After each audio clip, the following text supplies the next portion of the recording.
2025 Ultimate Finance Trackers na libre pwede nyo i-download, guys. Eto na, para sa inyo to lahat. So first things first will be my budget tracker. Dito pwede nyo tingnan kung magkano yung income mo, tapos syempre nakasplit na automatically kung magkano dapat sa essentials mo, sa mga wants mo, at saka dapat sa savings mo or investment. Then you can also track all of your expenses month on month. Links are here, links are also down on the caption below. Nasa Facebook page ko rin to, or if ever, nasa Instagram ko rin. Then, of course, guys, meron akong look-up sheet dito. Pwede nyo tingnan lahat ng mga perks ng mga credit cards that you have. So, para quick snapshot kung ano ba yung meron ka. Naka-drop down yan.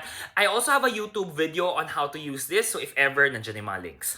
Then, of course, you have your credit card monthly tracker, statement tracker kung kailan yung due date mo. So, guys, ilalagay mo siya dito kung anong credit card yan, tapos ilalagay mo kung anong type of credit card, anong banko, how much, and then kailan yung due date. Para every time nabubuksan mo tong Google Sheet mo, alam mo kung ano na yung mga due mo para syempre, walang penalty ang mga credit card natin. And of course, I have an asset tracker here. So dito naman is lilista mo lahat ng mga savings account mo, checking account mo, time deposit if you have, co-op, funds, stocks, crypto, para every month you get a snapshot of how much your total assets are. For this one, naka-assets lang siya, wala pa siyang liabilities. Baka sa next iterations natin, pwede natin ilagay yung mga liabilities. But this one is all for your assets. And meron pa siyang specific tab, pwede mo ilagay yung mga paintings mo na meron ka if ever, or yung mga jewelries, diba? Mga properties like lupa. And of course, I also have a no annual fee for life credit card tracker. So for example, nag-apply ka ng no annual fee for life, tapos wala siyang automated way of checking kung magkano yung spend mo kasi may mga spend requirement yung mga credit cards yan.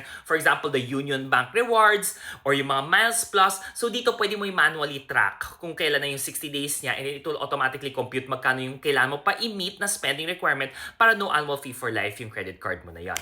Guys, lahat ng mga links na yan nandyan na sa caption below rin. And of course, meron rin ako dito rebate spend tracker. For example, may mga promos. Kailangan mo tingnan kung magkano yung rebate na kailangan mong i-meet or yung spend requirement na kailangan mong i-meet. Plus yung kailan siya matatapos yung promos. Nandito, i-compute na rin siya para sa'yo.